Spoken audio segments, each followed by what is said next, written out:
मंगलम पंच परमेष्टि मंगलम तीर्थंकरम मंगलम विश्वजिन्धर्मं मंगलम वीरशासनम मंगलम वीरशासनम वंदे तु सव्यसिन्धे ध्रुवमचलमणोभवं गतिं पत्ते वोक्षामि समयपाहुड मृण्मोऽसुध केवली भरितम्।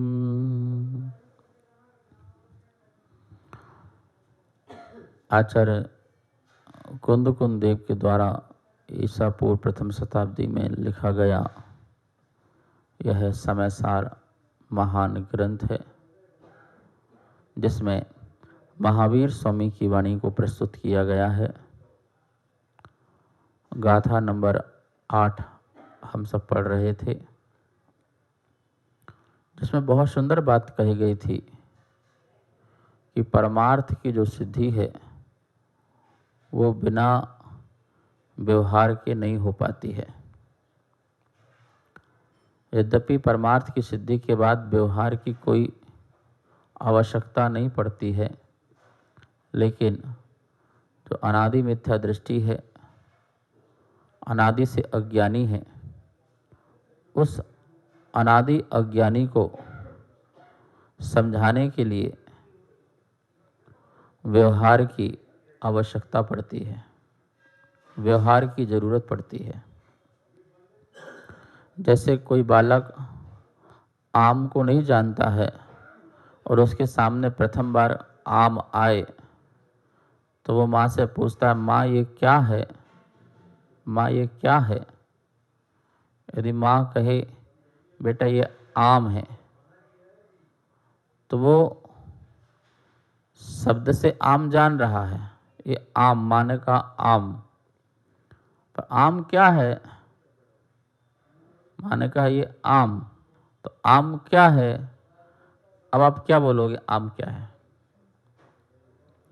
पहले तो उस बच्चे की भाषा में बोलना पड़ेगा। बच्चे को बताने के लिए सत्य का प्रतिपादन भी करना है, इस बात का भी ध्यान रखना है, और बच्चे को समझ में आ जाए इस बात का भी ध्यान रखना है। सत्य का प्रतिपादन इस प्रकार से कि जो हम कहेंगे वो आम में होना चाहिए, वो आम में होना चाहिए, तो वह सत्य का प्रतिपादन होगा। और ये निश्चित है कि हम आम के बारे में बताएंगे तो पूरा तो नहीं बता पाएंगे, कोई एक दो गुण उसके हम पकड़ेंगे और उससे हम उसका कथन करेंगे, मतलब हम आम का लक्षण बना देंगे। लक्ष्य आम है और उसमें पाए जाने वाले जो गुण हैं वो उसके लक्षण हो जाएंगे, और लक्षण से लक्ष्य की पहचान होती है। ठीक है। अब बालक अज्ञानी, उसने पहली बार तो आम देखा,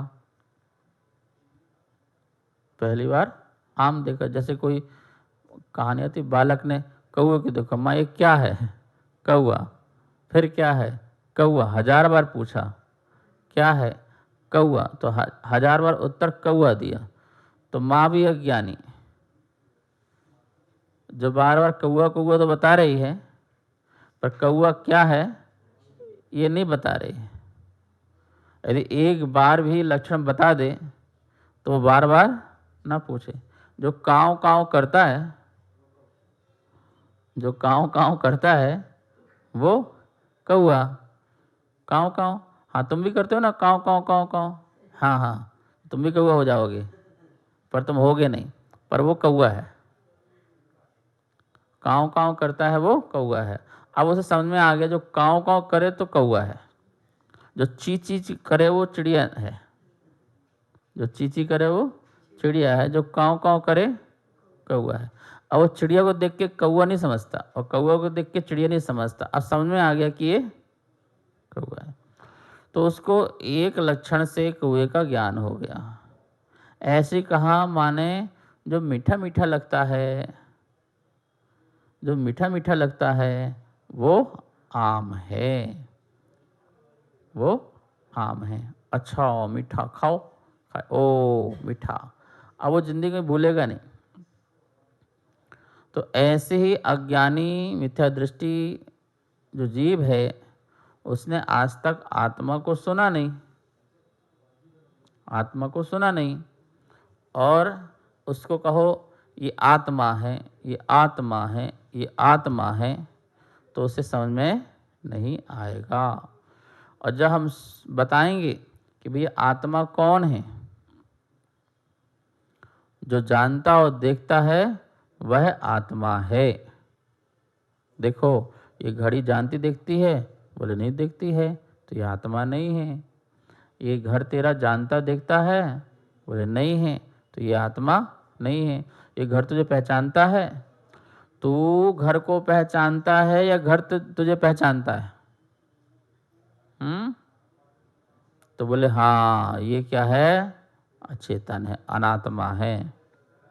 माता पिता तुझे पहचानते हैं कि तू माता पिता को पहचानता है? बोले दोनों पहचानते हैं, तो दोनों दोनों चेतन है। तू मेरा बेटा है, ऐसा मैं तुझे जानती हूँ, मैं तेरी माँ हूँ, तू ऐसा जानता है। तो हम दूसरे एक दूसरे को जानते हैं, जानते हैं ना? बोले हाँ, तो हम दोनों क्या हुए, माँ बेटे हुए, चेतन हुए।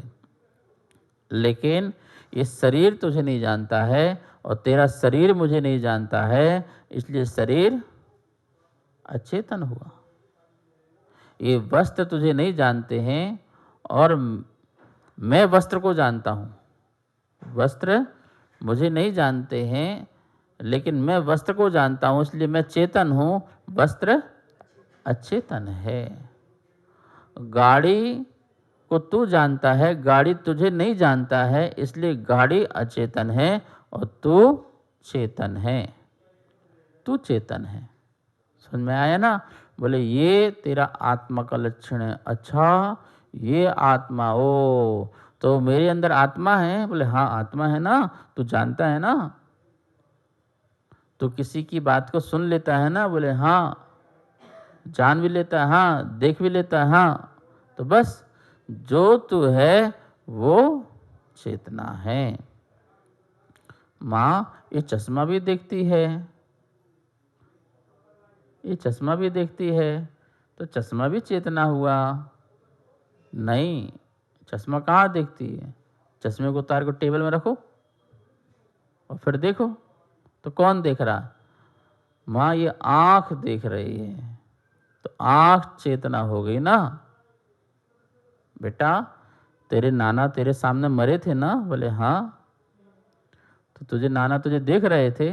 बोले नहीं देख रहे थे, मैं कितना कह रहा था नाना मुझे देखो, मुझे देखो, मुझे सुनो, ना वो सुन रहे थे ना देख रहे थे, क्योंकि जो नाना थे वो नाना नहीं बचे उसमें, ना ना, और उसमें ना नहीं थे, नाना चले गए थे, उनकी आत्मा चली गई थी, चेतना चली गई थी। अब वो जो थी वो अचेतना थी, इसलिए अचेतना देखती जानती नहीं है। चेतना अचेतन के माध्यम से कुछ देखती है, कुछ जानती है। सुनो, कुछ देखती है, कुछ जानती है, संपूर्ण नहीं देखती है और संपूर्ण नहीं जानती है।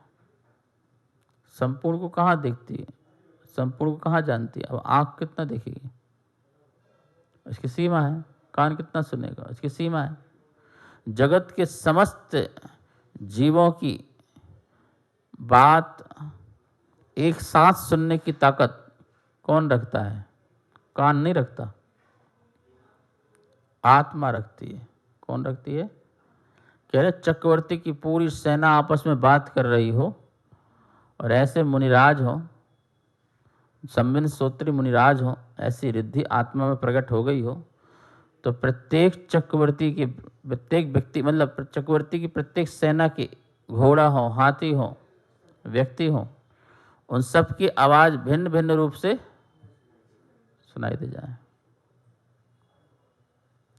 ठीक है, तो ये शक्ति किसकी है? आत्मा की शक्ति है। कान तो पहले भी था, कान तो पहले भी था, पर ढंग से सुन नहीं रहा था। रिद्धि के पहले भी मुनिराज का कान था, तब तो नहीं सुन रहे थे। और जैसी आत्मा में अनंत बल, अनंत शक्ति, अनंत क्षयोपशम प्रकट हुआ, तो फिर वो सुनने लगे। किसकी? कौन सी शक्ति से? चैतन्य शक्ति से। बेटा वो चैतन्य में हूँ, वही चेतना है जो जानता और देखता है। जो जानता देखता नहीं है वो क्या है? अचेतन है। ऐसा व्यवहार परमार्थ की सिद्धि के लिए है। जो यहाँ पे 8 नंबर गाते में कहा था ना, जहनवि सक्कमणज्जो अणज्य भासम विनादुगाहेदुम तह व्यवहारेण विना परमत्थु वदेशर्मसक्कम।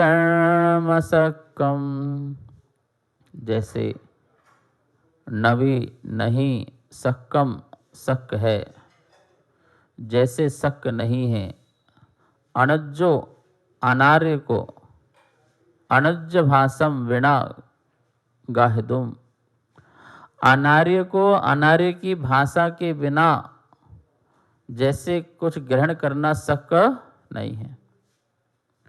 जो म्लेच्छ व्यक्ति है उसको म्लेच्छ की भाषा में ही समझाया जा सकता है। तुम लोग बोलते हो ना, आजा बेटा तुझे तेरी भाषा में समझाता हूँ, तुझे मेरी हिंदी समझ में नहीं आएगी, तुझे अंग्रेजी में समझाता हूँ, या तुझे अंग्रेजी समझ में नहीं आता तुझे हिंदी में समझाता हूँ, तेरी भाषा तुझे समझाता हूँ। ये तुम लड़ने झगड़ने में कहते हो, राग देश में कहते हो। जो मोक्ष मार्ग है, जो परमार्थ है, जो आत्मा है, जो परमात्मा है, जिसने आज तक उसको सुना नहीं, तो कह रहे हैं उसको उसकी भाषा में समझाओ। वो व्यवहारी है तो उसको व्यवहारी भाषा में समझाओ। व्यवहारी आचार व्यवहारी को व्यवहारी भाषा में समझाएं, क्योंकि निश्चय आचार व्यवहारी को व्यवहार भाषा में समझा नहीं सकते। क्यों भैया? जो शुद्ध आत्मा है, जो निश्चय में आत्मा में, अब वो व्यवहारी को व्यवहारी भाषा में कैसे समझाए? बोले भगवान तो निश्चय में होते हैं, वो तो समझाते हैं। भाई वो तो कर्म उदय से उनकी वाणी जो है खिरती है, औदिक भाव है, पर हमारे भाव तो इच्छा वाले भाव है ना। तो व्यवहार में इच्छा होती है, करुणा आती है तो सुनाया जाता है, कुछ सिखाया जाता है। लेकिन जब शुद्धोपयोग में रहें तो किसको समझाएं, क्या समझाएं, ये नहीं बन सकता। इसलिए टीका में लिखा है कि व्यवहारी आचार जो हैं, व्यवहारी को व्यवहार भाषा में सिखाएं। लिखा ना, परमत्थ उपदेशनम असक्कम व्यवहारेण विना तह। उसी प्रकार व्यवहार बिना परमार्थ का उपदेशम असक्यम, परमार्थ का उपदेश सिखाना अशक्य हो जाएगा। ठीक है, इसलिए परमार्थ सिखाना है, परमार्थ समझाना है, तो व्यवहार का अवलंबन लिया जाता है। संवेश शिखर पहुंचना है तो गाड़ी का अवलंबन लिया जाता है। यद्यपि गाड़ी यात्रा नहीं है, पर गाड़ी के बिना यात्रा भी नहीं है। गाड़ी कभी यात्रा नहीं होती है, पर गाड़ी के बिना भी यात्रा नहीं होती है। व्यवहार जो है वो मोक्ष नहीं है, पर व्यवहार के बिना भी मोक्ष नहीं है। निमित्त कुछ करता नहीं है, पर निमित्त के बिना कुछ होता भी नहीं है, ये ध्यान रखना। पर एक बात ध्यान रखना कि अनार्य को अनार्य भाषा में समझाना, पर स्वयं अनार्य मत बन जाना। अज्ञानी को अज्ञानी भाषा में नहीं समझाना है, अज्ञानी को ज्ञानी भाषा में ही समझाना है, पर अज्ञानी जिस चीज से समझ सके उस चीज से समझाना है। अब अज्ञानी को तुम डायरेक्ट उपदेश दोगे, हे जीव तू आत्मा है, तू यहाँ वहाँ देखिएगा किसको बोल रहा है आत्मा है। जब हम बचपन में पाठशाला पढ़ते थे तो हमको जीव की परिभाषा बताई जाती थी। जीव किसे कहते हैं पहली क्लास में? नहीं, जो खाता है, जो पीता है, जो चलता है, जो उठता है, बैठता है, बोले वो जीव है। तो पहले हमको जीव की भाषा ये सिखाई गई। अच्छा, हम तो खाते, हम तो चलते, हम तो फिरते, हम तो उठते हैं, मतलब हम जीव हैं। हम क्या हैं? जीव हैं। ये घर खाता पीता नहीं है इसलिए जीव नहीं है, ठीक है ना। तो ऐसा समझाया गया। जब दूसरी आगे क्लास में गए तो बोल भैया जो खाता पीता है वही जीव नहीं है, जो नहीं खाते पीते वो भी जीव है। बोले कैसे? बोले ऐसे भी जीव हैं जो खाना पीना बंद कर दिया, जो भगवान है ना ये भी जीव है, खाते पीते नहीं है। अच्छा हाँ, हमने देखा ये खाते पीते नहीं है तो ये भी जीव है। अच्छा ये भी जीव, सिद्ध भगवान भी जीव है। फिर और ऊपर क्लास में गए तो वहाँ बताया गया भैया खाने पीने वाला जीव नहीं कहलाता है। बोले क्यों? यदि खाने पीने वाला जीव हो जाएगा तो सिद्ध भगवान को भी खाना पीना पड़ेगा, ठीक है ना। तो खाने पीने वाला जीव नहीं है तो कौन खाता है फिर? कौन खाता है फिर? ये आत्मा खाती है या शरीर खाती है? भोजन कौन खाता है? तो बोले भोजन तो निश्चित ही शरीर खाता है। तो फिर हम क्या खाते हैं? तत्संबंधी ज्ञान खाते हैं। क्या खाते हैं?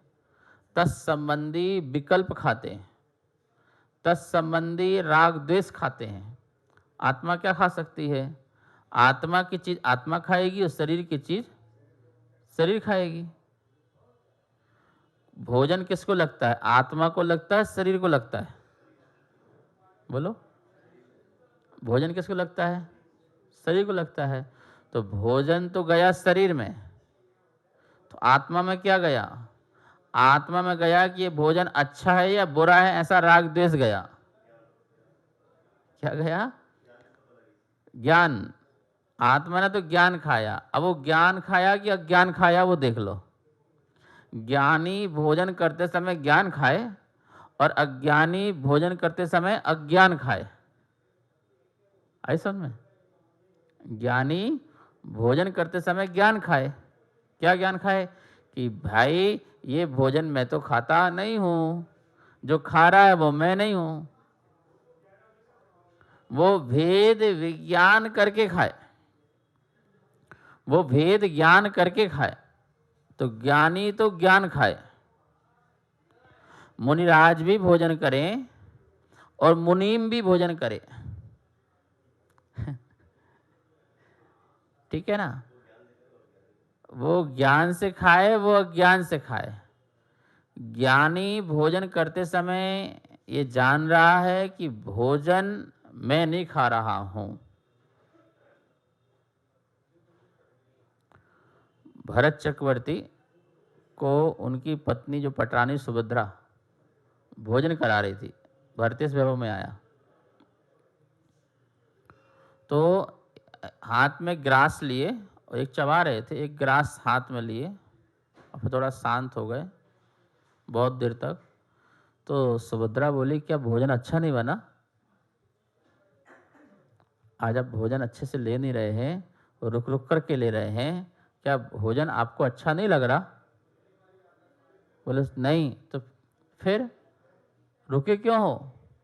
बोले मैं आत्मा को बता रहा हूँ कि बेटा ये भोजन जो है तू नहीं खा रहा है, ये भोजन मैं शरीर को दे रहा हूँ, तुझे नहीं दे रहा हूँ। तुझे तो भोजन देते समय भी मैं तुझे सम्यक ज्ञान दे रहा हूँ। क्या दे रहा हूँ? सम्यक ज्ञान। क्या सम्यक ज्ञान? कि तू भोजन नहीं है और तेरा भोजन नहीं है, ये भोजन जड़ है और भोजन जड़ के लिए है। तू चेतना है, तो इस भोजन में राग द्वेष मत करना, समदृष्टि रखना, ऐसा सम्यक ज्ञान दे रहा हूं। भोजन अच्छा है, भोजन बुरा है, ऐसा विकल्प नहीं पालना। भोजन जड़ है और जड़ ना अच्छा होता है और ना बुरा होता है। जड़ तो जड़ होता है और जड़ जड़ का उपकार करता है। जैसे महावीर स्वामी ने कहा, परस्पर ग्रहो जीवानाम, जीव जीव का उपकार करे। जीव अजीब का उपकार कैसे कर सकता? नहीं कर सकता, क्योंकि अजीब को पता ही नहीं कि मेरा कोई उपकार कर रहा है? मैंने एक कमरा धो दिया, साफ कर दिया, तो कमरा खुश होगा? अरे भैया धन्यवाद धन्यवाद धन्यवाद। क्या धन्यवाद भैया, आपने हमें साफ कर दिया, बहुत बहुत धन्यवाद। धन्यवाद तो कमरा देगा नहीं है। और किसी बच्चे को नहला दोगे तो माँ को धन्यवाद देगा, माँ धन्यवाद आपने मुझे नहला दिया। ठीक है ना? तो जीव जीव को धन्यवाद दे सकता है। गाड़ी ने आपको मंदिर लाया तो गाड़ी के पैर पड़ लो, धन्यवाद गाड़ी। बोले क्यों? तुमने मुझे यहाँ पर ले आए। तो गाड़ी को पता नहीं चल रहा कौन धन्यवाद दे रहा।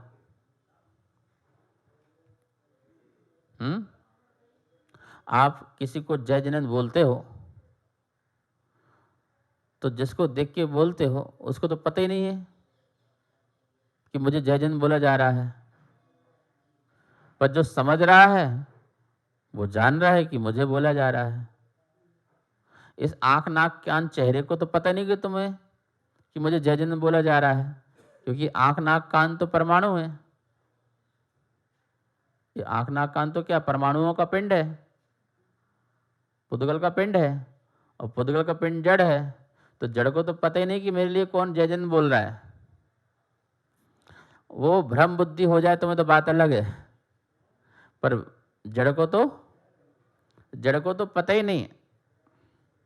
और जिसको पता चल रहा है वो जानने वाले को पता चल रहा है कि इसने मुझे जय जिनेंद्र बोला है, तो मुझे भी अभिवादन करना चाहिए जय जिनेंद्र का। तो एक आत्मा ने दूसरे आत्मा को जय जिनेंद्र बोला है, अपनी आत्मा की शक्ति से बोला है।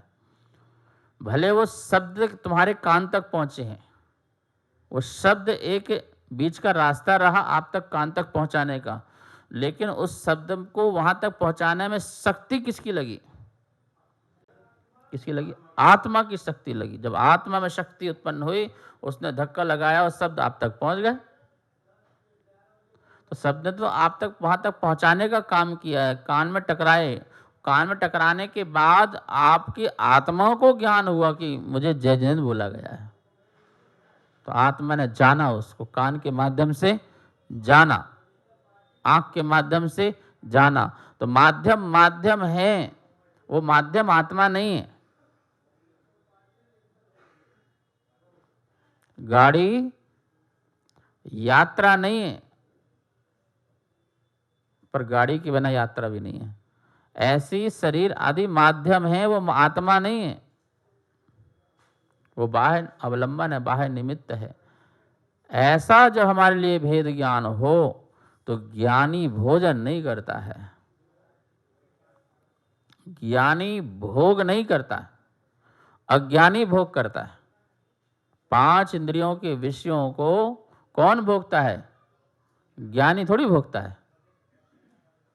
यदि ज्ञानी भोगने लग जाए तो उसका तो मोक्ष ना हो। अज्ञानी विषयों को भोगता है, लंपटी होता है वो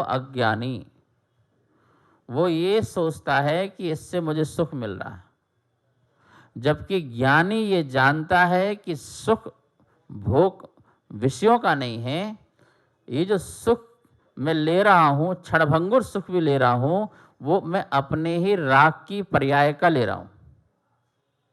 किसकी ले रहा हूँ?